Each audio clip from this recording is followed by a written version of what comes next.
Last trade I really want to talk about is DeSean Jackson coming back to the Philadelphia Eagles, mainly because this has some pretty big fantasy implications, because now they'll be able to stretch the field with DeSean Jackson rather than Alshon Jeffrey, which was pretty laughable. So they got him for almost nothing. The Eagles sent a 2019 sixth round pick, and they got DeSean Jackson and a 2027. So, I mean, it's essentially free. DeSean Jackson wants to play in Philadelphia. Now the question is, can Carson Wentz stay healthy for a full season? Mm-hmm. And what do you do without Nick Foles? But what's the outlook on DeSean Jackson in Philadelphia, Ben?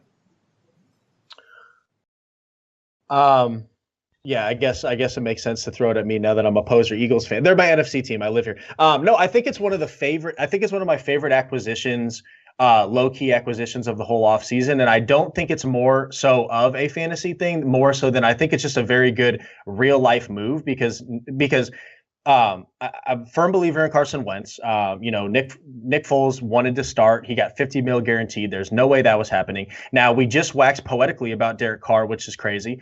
Derek Carr had back issues. Carson Wentz has back issues. The issue is, can Carson Wentz stay healthy? And that is a big question mark right now. But I will always say that you can say that about every single player that plays this violent game. Let's remember what everybody said about Matt Stafford before. Now he hasn't missed a game in how many years? So if he can stay healthy, I'm a firm believer in Wentz.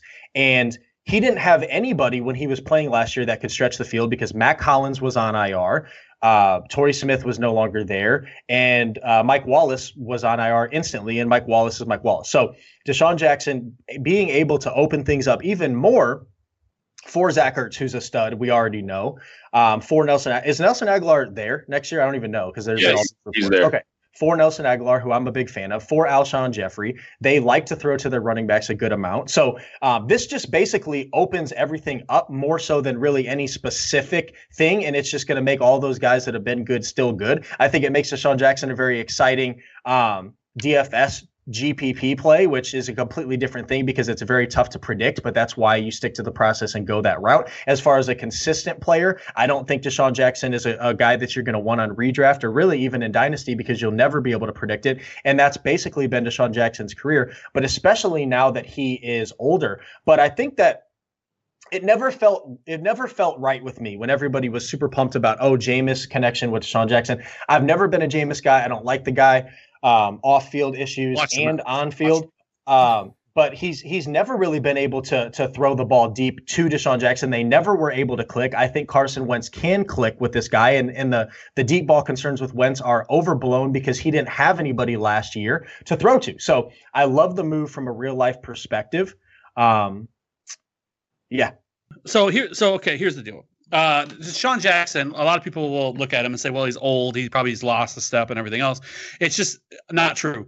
Last year, he was second in the league in yards per reception, 18.8, and also finished second with had three touchdowns go 40 yards or longer, which was second in the league as well.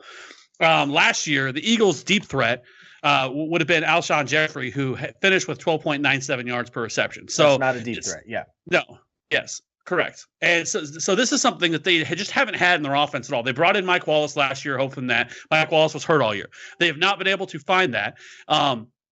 So for me, I think this is an excellent landing spot for him. I'm happy he's going back to Philly. This is where he wanted to go. What you said about Jameis is blasphemous, and Jameis is going to be a top 5 quarterback this year. Love Jameis. I can't stand Jameis. Get out of here. Regardless, anyways, I do think this is a good spot. He's going to be boom or bust in best ball leagues. I'm all over I'm all over DeSean Jackson, who's going in the 12th round or something like that. In best ball. Great point. Love him in best ball, and so I have no problem with this. I think this is something they've desperately needed. Yeah. And they didn't really give up much to get him. So I like this landing spot. And I wouldn't be surprised even in redraft that he finishes as a wide receiver 3, somewhere in that range. Wide receiver, maybe high end wide receiver 2 if everything goes well. But the whole point is, how is he going to get there? Very inconsistent, which is why the best ball point is great, because you don't have to predict when those moments happen. Sorry, Ryan, go ahead. The most overrated spot. 100%. I mean, people are thinking about when he was back at Philly, and his best career numbers are at Philly with Michael Vick when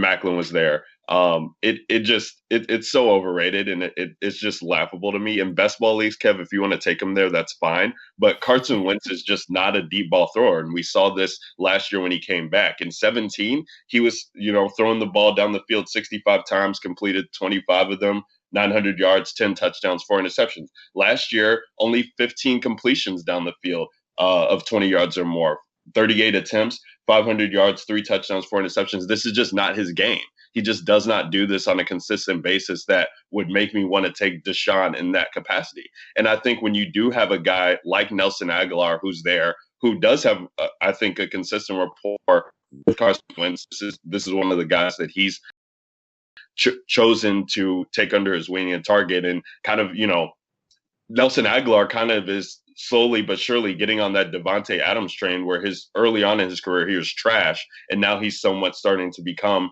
relevant with his numbers. With Matthews still, or not Matthews there, with Alshon still there and Ertz still there, I just don't know if the ball is going to get to him enough to make him fantasy relevant. I have him as a wide receiver 4, fringe even. Just because I just don't see it being there with the running game they have, and the way that their offense is predicated to attack you it does not favor DeSean in any realm of the possibility when he was there in his first. They never had him. They haven't had a deep threat. I mean, they just haven't had one really with Carson Wentz. They haven't had a guy that can do there.